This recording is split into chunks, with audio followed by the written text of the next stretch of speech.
입니다. 아멘. 지난 주일 예배 때 약한 자의 하나님 이란 제목으로 우리가 함께 은혜를 나누었습니다. 하나님의 구원의 역사가 연약한 자들을 통해서 이루어지고 연약한 자들을 통해서 구원이 흐르고 있다, 이렇게 함께 은혜를 나누었죠. 그래서 우리 모두 하나님 앞에 연약한 자로 서자, 약함의 영성을 갖고 살자, 내 힘만 믿고 내 힘만 자랑하며 살아가려고 하는 그 욕망을 다 내려놓고 하나님의 강한 능력의 손을 의지하자. 하나님 앞에 머리 조아리며 연약하고 겸손한 자로 올곧게 서자. 바로 이런 은혜를 우리가 함께 나누었습니다. 어떤 면에서 보면 오늘 본문이 지난 주일 설교와 이어진다, 그렇게 볼 수가 있겠습니다. 하나님 앞에서 우리가 연약하다고 인정하는 것은 우리가 하나님의 강함을 믿기 때문입니다. 하나님의 계획하심과 하나님의 인도하심과 그리고 하나님의 구원의 능력을 믿습니다. 이런 믿음이 뿌려내려 있는 그런 영성입니다. 약함의 영성을 가진 사람은 어떤 사람이냐? 하나님이 나의 힘이 되어 주실 것이다, 그런 믿음을 갖고 있는 사람입니다. 그런데 여러분, 약함의 영성을 갖자, 이 말은 세상을 향해서도 약함을 드러내자, 그 말은 아닙니다. 세상의 힘에 눌려서 자신을 약하다 말하면서 불평불만하고 그 자리에서 모든 것을 포기하자, 이 말이 아니다라는 것이죠. 우리는 하나님 앞에서는 연약한 자이지만 세상을 향해서는 하나님의 능력을 믿기 때문에, 하나님과 함께하기 때문에 결코 연약한 자가 아니다, 이 믿음을 가지고 세상을 향해 담대히 나아가야 되는 것이죠. 여러분, 모세를 한번 보십시오. 미디안 광야에서 40년을 지낸 목동 출신입니다. 이런 이가 어떻게 민족의 리더가 될 수 있겠습니까? 그도 하나님 앞에 자신이 없다, 10번 이상이나 하나님의 부르심에 제대로 응답하지 않았습니다. 하지만 하나님의 부르심에 아멘으로 응답하고 나아갈 때 그는 바로 왕 앞에서 당당해졌습니다. 담대했습니다. 내 백성을 가게 하라, 하나님의 마음을 바로 왕 앞에 선포할 수 있었던 것이죠. 하나님 앞에서 연약한 자라고 고백했지만 하나님의 능력을 믿고 나아갈 때는 담대했고 당당했고 세상 앞에서 강한 자가 되었던 거죠. 그건 하나님께서 나와 함께 하신다, 그 약속의 말씀 때문이었습니다. 여러분, 출애굽기 3장 11절에서 12절 상반절까지 우리 함께 읽어봅시다. 시작. 모세가 하나님께 아뢰되 내가 누구이기에 바로에게 가며 이스라엘 자손을 애굽에서 인도하여 내리까? 하나님이 이르시되 내가 반드시 너와 함께 있으리라. 아멘. 네. 하나님께서 연약한 모세와 함께 하시겠다 약속하셨습니다. 또 우리 하나님 선지자 예레미야에게도 똑같이 약속해 주셨습니다. 하나님께서 예레미야를 부르자 예레미야가 뭐라고 이야기하느냐면 저는 아직 어린 아이입니다, 이렇게 고백하죠. 그때 하나님께서 말씀하십니다. 함께 하겠다. 여러분, 예레미야 1장 6절에서 8절 한번 보십시오. 내가 이르되 슬프도소이다, 주 여호와여 보소서 나는 아이라 말할 줄을 알지 못하나이다 하니 여호와께서 내게 이르시되 너는 아이라 말하지 말고 내가 너를 누구에게 보내든지 너는 가며 내가 내게 무엇을 명령하든지 너는 말할지니라. 우리 8절 읽어봅시다. 시작. 너는 그들 때문에 두려워하지 말라. 내가 너와 함께하여 너를 구원하리라. 나 여호와의 말이니라 하시고. 아멘. 여기서도 분명히 함께하겠다 약속해 주셨습니다. 여러분, 이처럼 약함의 영성을 가진 이들에게 주님께서 함께하겠다 약속해 주셨습니다.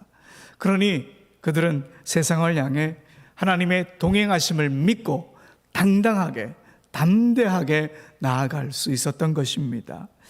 그런데 여러분, 오늘 본문을 보면요, 하나님으로부터 큰 은총을 받았음에도 불구하고 세상을 향해 당당하지 못한 이들을 보게 됩니다. 바로 요셉 지파 후손들입니다. 요셉 지파는 므낫세 지파와 에브라임 지파 모두 합쳐가지고 요셉 지파다, 그렇게 말하죠. 오늘 우리가 여호수아 17장을 읽었는데요, 여호수아 17장은 요셉 지파의 땅을 분배받는 그런 내용입니다.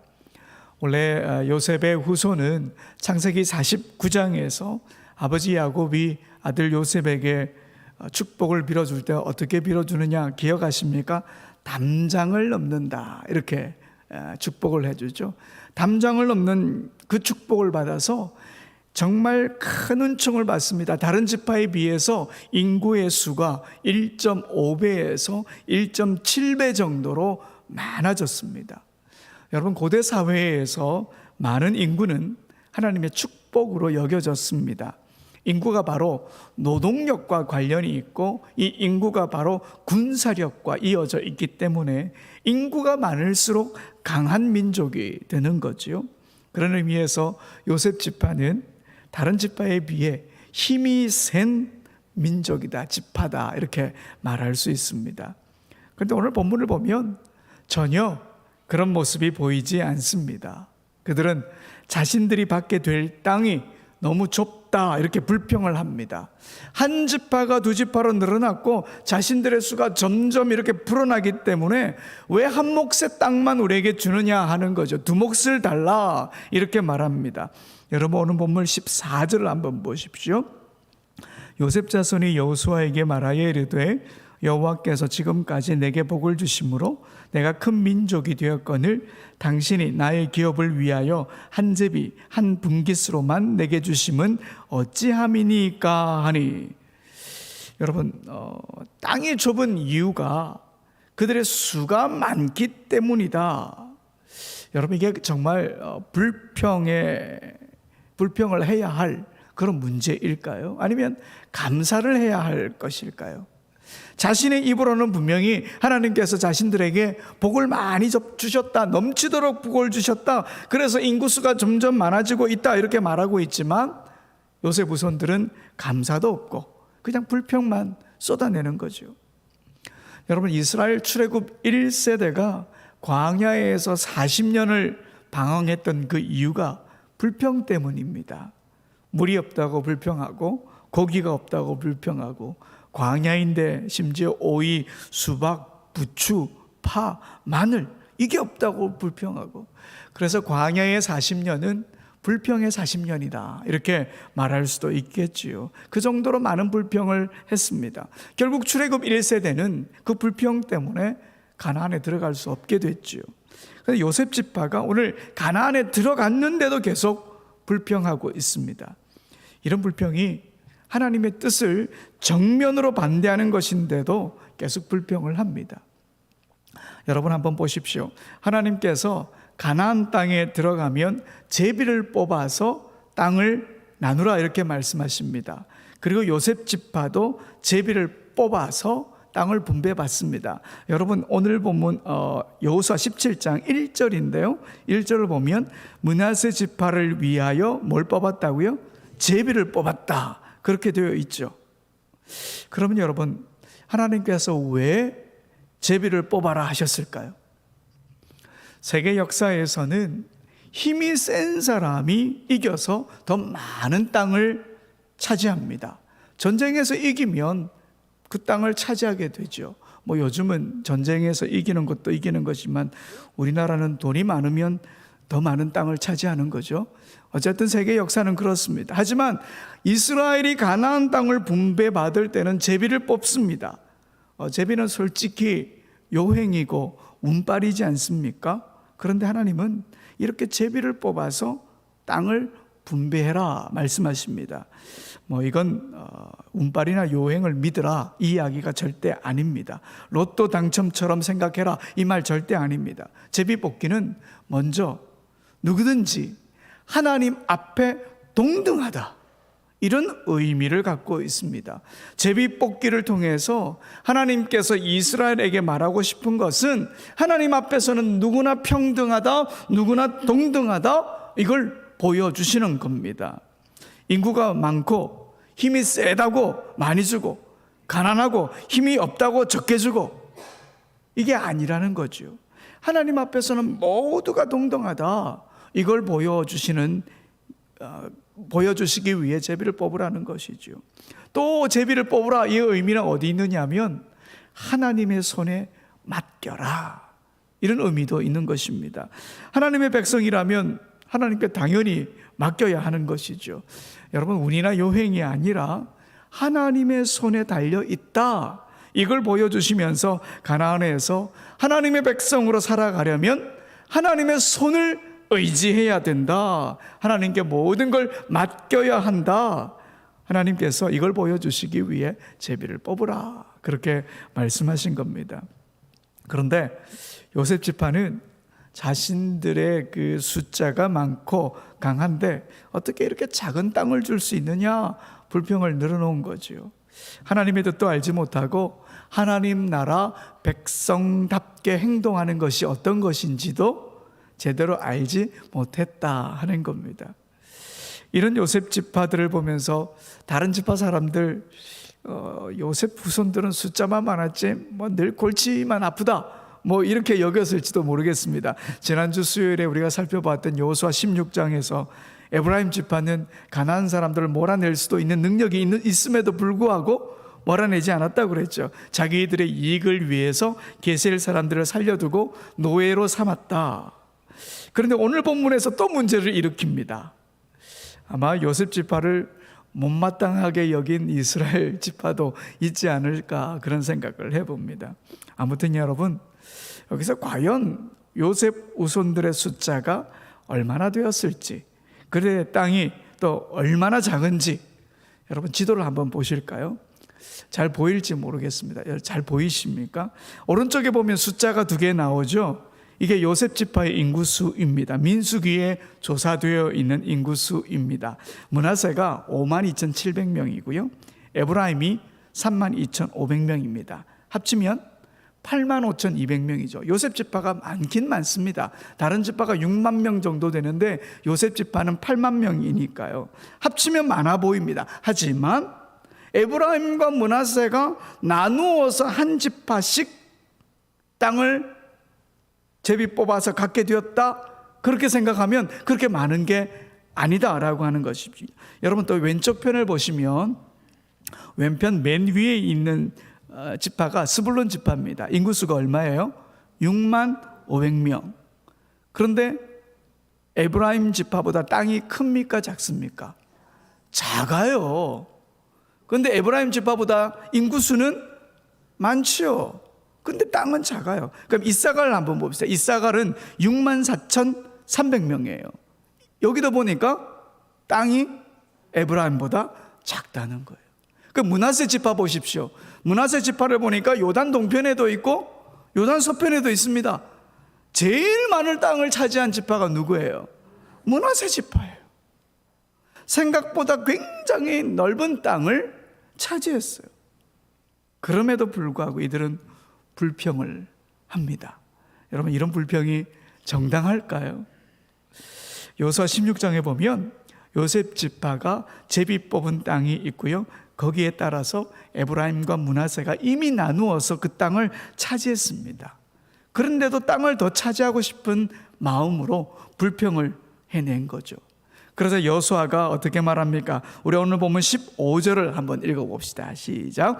여호수아가 그들에게 이르되 내가 큰 민족이 되므로 에브라임 산지가 내게 너무 좁을진데 브리스 족속과 르바임 족속의 땅 삼림에 올라가서 스스로 개척하라 하니라. 아멘.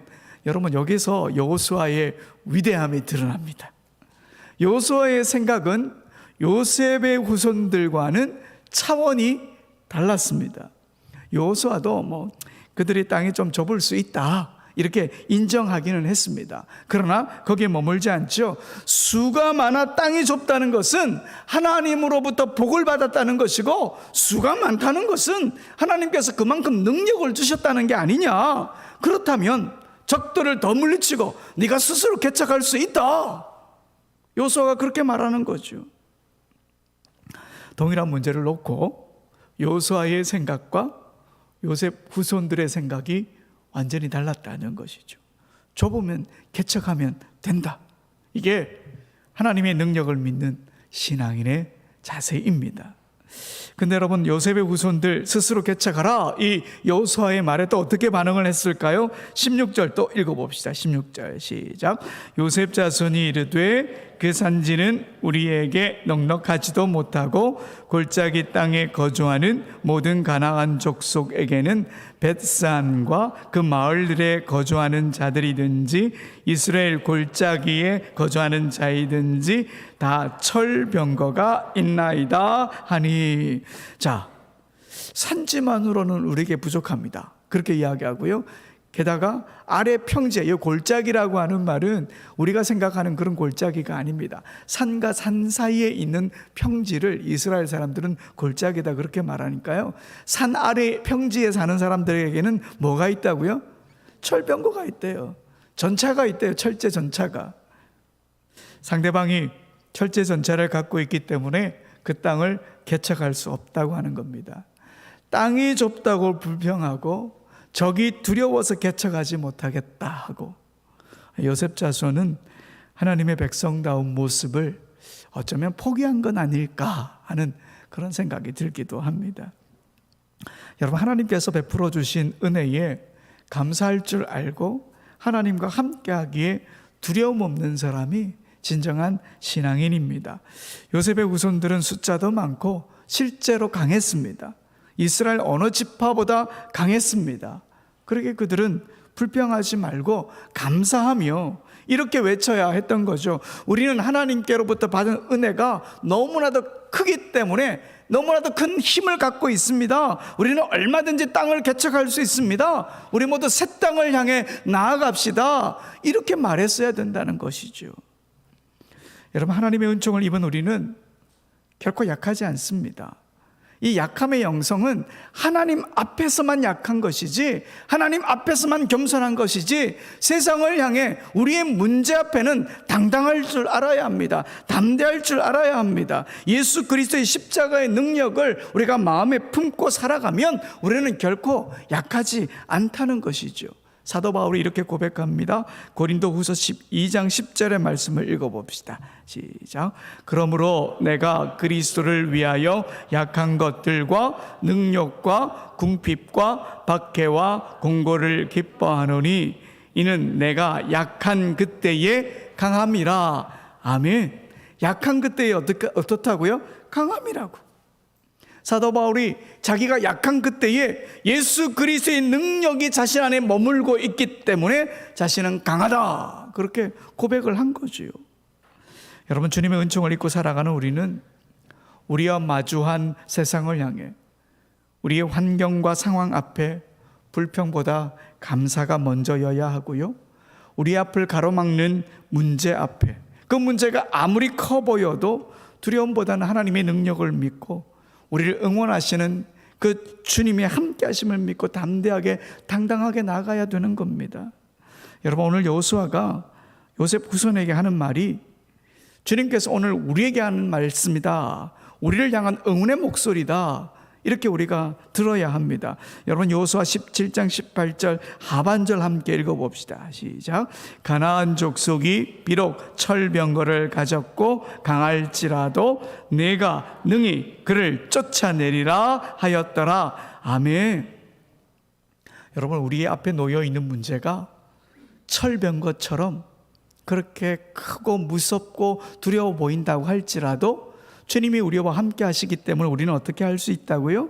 능히 그를 쫓아내리라. 하나님께서 우리를 응원하고 계시는 거예요. 주님이 우리를 응원하십니다. 세상이 너희를 감당하지 못할 거야. 우리가 믿음을 갖고 나아가자, 주님이 우리에게 말씀하십니다. 여러분, 여호수아서의 큰 주제는요, 하나님 나라 백성으로 어떻게 하면 하나님 나라의 가치관, 하나님 나라의 세계관을 올바로 세울 것인가 하는 것을 우리에게 질문을 던집니다.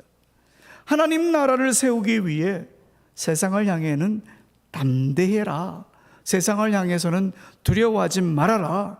이게 바로 여호수아 1장부터 계속 이어져 오고 있는 여호수아서의 주제며 여호수아서를 통해 우리에게 말씀하시는 하나님의 마음입니다. 지도자 여호수아를 부를 때도 주님께서 하나님께서 뭐라고 말씀하십니까? 두려워하지 말라, 담대하라, 그렇게 말씀하셨죠.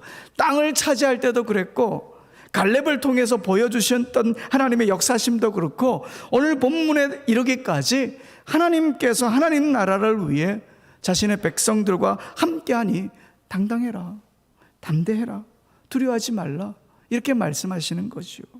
이 내용이 바로 여호수아서의 주된 내용입니다. 여러분, 우리 앞에 놓인 세상과 문제들 마찬가지입니다. 우리가 주님의 능력을 믿고 당당해야 하는 것이죠. 우리 예수님을 보십시오. 빌라도 앞에서, 가야바의 법정에서, 로마 병사들의 고문과 모욕, 그리고 십자가에서 당당하셨습니다. 하나님 나라를 위한 당당함이었습니다. 생명의 주관자 되시고 부활의 능력 되신 하나님의 능력을 믿고, 그 부활의 능력을 믿고 당당하셨습니다. 그 당당함이 제자들에게, 초대 교회에게, 그리고 오늘 우리에게로 흐르고 있습니다. 우리가 그 믿음을 가져야 합니다. 여러분, 약함의 영성은 하나님의 은혜와 하나님의 능력을 믿고 나아가는 우리 신앙인의 자세입니다. 나는 비록 약하지만 하나님은 강하시다, 이 믿음 위에 우리의 인생이 세워지는 것입니다.